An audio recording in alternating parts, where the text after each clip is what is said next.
Hi, this is Denise Mathew, and today I'm going to make these beaded tassel earrings. These earrings are a viewer's request.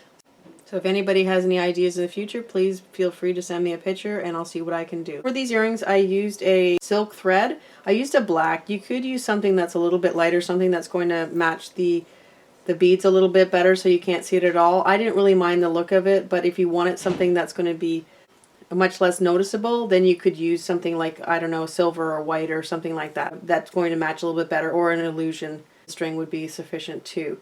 These are quite long. You can make them much shorter than this if you prefer. You just have to adjust the amount of beads you're going to use. You could do these in a silver or a gold, and you could also use a different type of bead cap, whatever you have. I used a long cone-shaped cap, but you could use more of a rounded cap if you prefer to. There is a lot of versatility for these earrings, and there is a lot of movement to them. So let's get started. There's a few different types of cords that you can use. The first one here that I have is illusion cord, and you can't really see it. It's supposed to be clear. It's like a fishing line, and I like it. The only thing I don't like about it, I've done one, sort of wants to keep its own shape, so you notice it kind of curves rather than hanging straight. But if you use the silk, which is what I prefer, just a silk thread, it just has more movement. Because this type of earring, it's a dangle earring, you want a lot of movement. So you could do with the illusion cord or any type of beading string. It's your choice, but I'm going to show you how to use the silk today. The illusion cord is exactly the same, or any type of beading. You're going to knot it. Today I'm using this number 2, just a natural silk. They're reasonably priced. The way they're measured is the smaller the number, the smaller the size, the diameter of the wire. The 2 is about 0.45 millimeters, and then if you were going to use a 6, that's a 0.7 millimeter. They also come with a beading wire that's actually already attached to the silk, so it's really easy for stringing and so forth. It also comes on the card. So what you have to do when you first get a brand new card is you want to take the whole string off the card, and then you would knot from the end, working your way down. That way your wire will always stay on your beading wire, and you can use the whole thing. So if you notice, my cord is quite long, and of course it gets shorter as you go. The first thing I'm going to do is I'm going to start just doing I like to leave a bit of a tail. It's just easier to finish it in the end. You will need some glue too, because I like to glue my knots to make sure that they're going to stay, because silk has a tendency to unknot. So that's really important. And you can also do that if you're using the illusion cord. So just a couple overhead hand knots. So I do one knot like that, and then I'm going to do one more. Like any normal knot, you're going to just take one and go over, and then do the second knot, and you're going to do it right on the same knot that you just did to make it a little bit bigger, a little bit chunkier.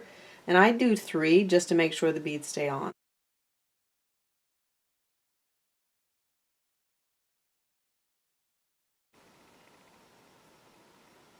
So just pull your knot tight over that same knots, and then you just have a nice good size knot like that.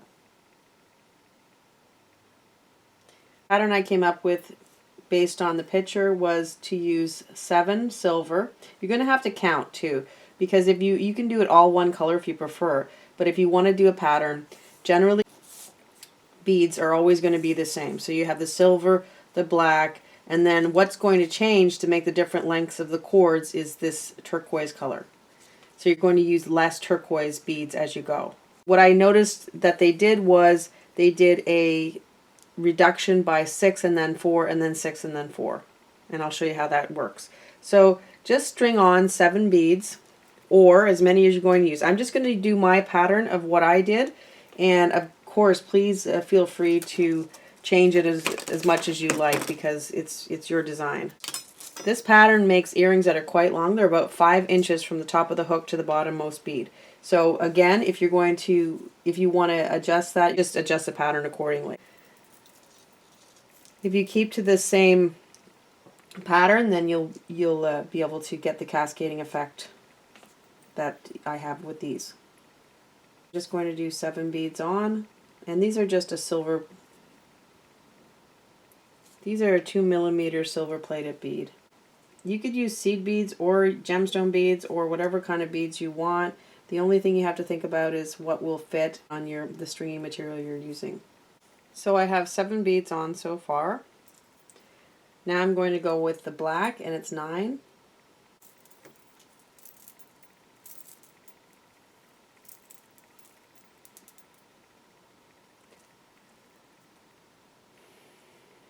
I have 9 beads of the black, and now I'm going to do 40 of the turquoise color.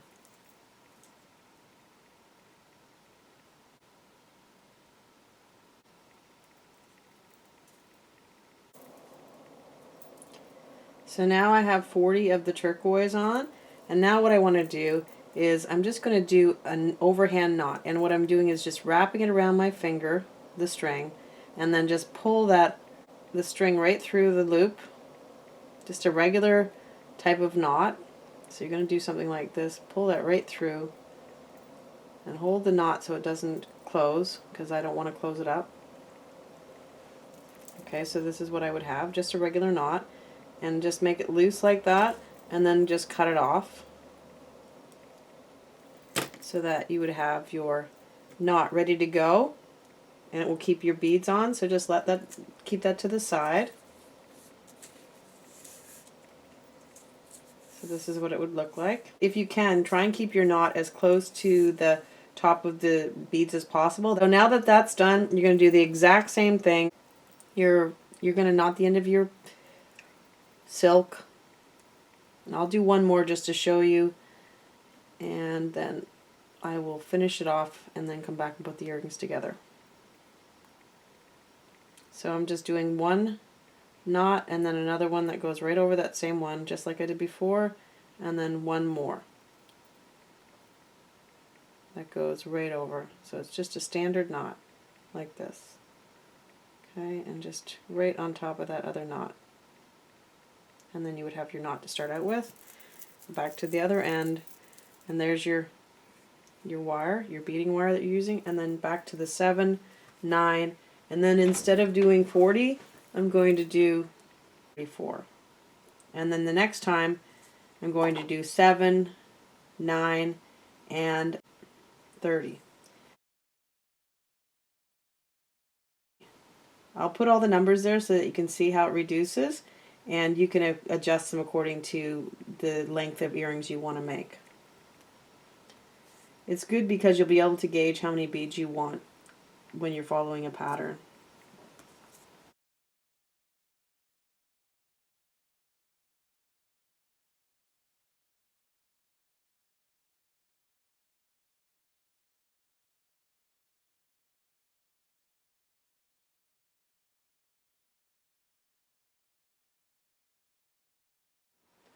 So that would be your second one, and that's 34 this time. I'm going to do the exact same thing. Pull it through. And if you know how to purl knot, this is ideal, but if you don't, that's fine too. Because basically with a purl knotting, you just want to take your, when you're learning how to purl knot, you're going to learn how to slide your knot down so that it's closer to your beads. So if you notice, I'm loosely just slowly sliding the knot down closer to the beads and not going tight. So something like that. The closer to the beads you can get, the better. So then you would have something like that, and then just trim it up here. Give yourself a little tail so it doesn't come unraveled, and then you would just lay that beside your next one, and then do the exact same thing, but you're going to reduce by 4 this time, so that would take you from 40, 34, and then you would go down to 30. So what I'm going to do is finish these up, do a few more of these, and then I'll come back and put it all together. So I've done all my lines, so that's, and I've laid them out according to their lengths. So there's 6 of them, and the last one is here, and I'm just going to put a knot on the end of it like the others, just like that. And again, if you want to slide that knot, I'm just going to show you one more time. So if the knot is up here, and I want this knot to be closer to the beads down here, I'm just going to take either a needle or my pliers. If it gets too tight or too small, the knot, then you just have to open it up a little bit again, like that, so that it's easier to slide down. So just start to slide it down, and you'll notice it will slide down. Slide down closer to the beads, so then it's really close to the beads like that, and then all you do is cut it back. Okay, so I have this cone, and when you're picking your cones or bead caps, you want to make sure that the diameter is big enough so that it can fit all the beads in. So it actually fits okay. If you notice, they all sort of squeeze in, but if you want to get a bigger diameter, it might work a little bit better. So the diameter of this is about 5 millimeters in diameter, and the length's about 20 millimeters. So now you're just going to make a loop, and make a good size loop because you want to be able to fit all those strings on. And when you're putting your strings on, just make sure you're using always the same side. So either if you're using the short side, use the short side always. If you're using the long side, use the long side always. I'm going to use the short side just because it's easier. And I'm just going to start to slide those knot part. I'm going to slide it right on to the open loop like that. And then just tighten it up. So you're just going to tug like that, and it actually goes right into place. So you're just going to do that with each one.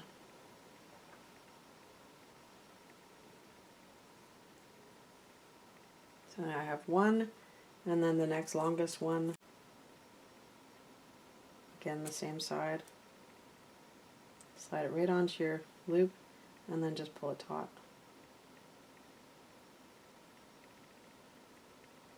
And that should tighten it up so it's coming close to the, as close as possible to the bead. Okay, next one.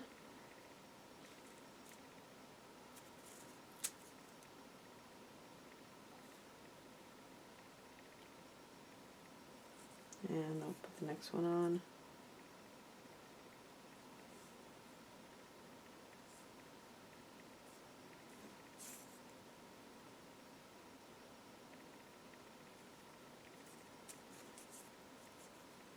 So that's what I have so far. And they all go nice and neat together like that. And then the last one goes on, and just give it a little tug. So now I'm going to do is just take my loop, and I'm just going to close that up. That way everything's going to stay on really, really well, so you don't have to worry about it falling off. So I'm just going to take my tail, and I'm just going to wrap around, and that's just going to lock everything into place.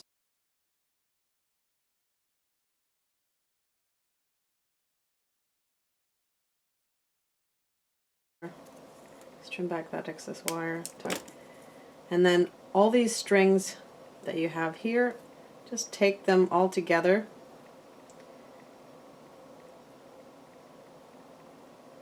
Like that. So you should have 6 strings. And if you do a good job, you'll do better than me, and you'll have them all sort of around the same length. It'll just be easier to grab hold of them. So now I'm just going to make them into 2 bundles, so 3 and 3, and it doesn't matter which ones, just as long as there's 3 and 3.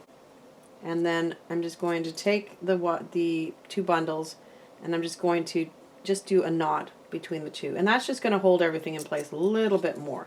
At this point, after you do your knot, if you want, so you just see, cross them over, and then just tuck in 3, pull them right through.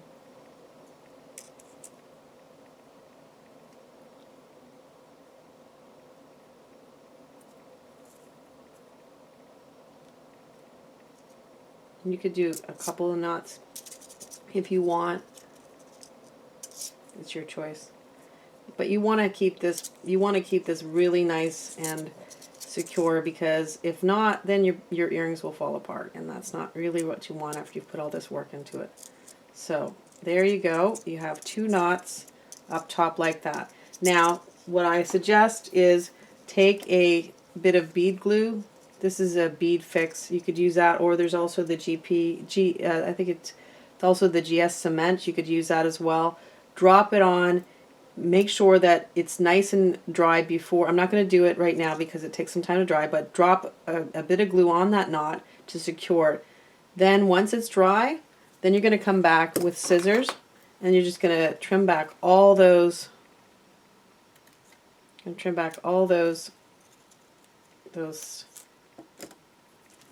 threads. When you put the glue on top here, you want to go back down to the bottom, and then each knot that you've done here, ideally put a drop of glue on each one of those as well. That way it will keep it all in place. Again, I'm not going to do it, but I do suggest that you do that. At this point, now you're just going to put that one wire right through that cone, and it should fit through.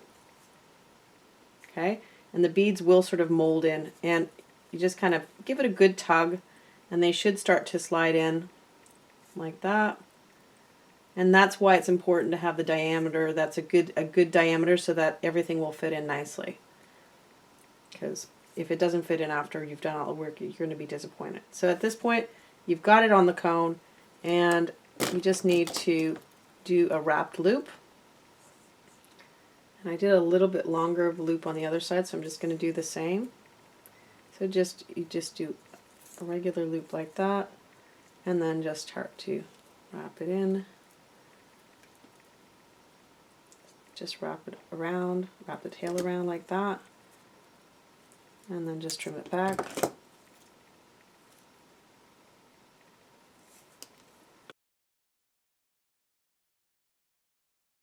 Tuck any wires in so that it won't catch you.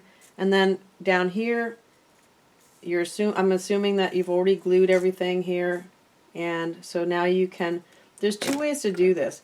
You could leave a little bit more like this and then just kind of fray it out to give it more natural look. Now if you're using illusion wire, you won't see any of these knots. Basically all you see is a knot, but I would suggest that you actually do a drop of glue so that nothing will come undone. So just trim it back as close or as far away as you like. So if you don't like the frayed look, just go closer to the knot and just trim back all those pieces like that.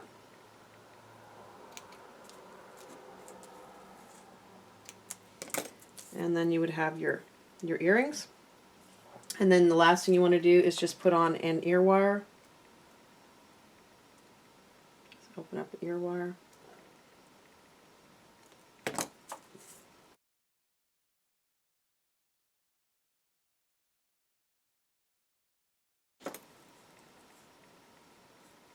And then just close it up.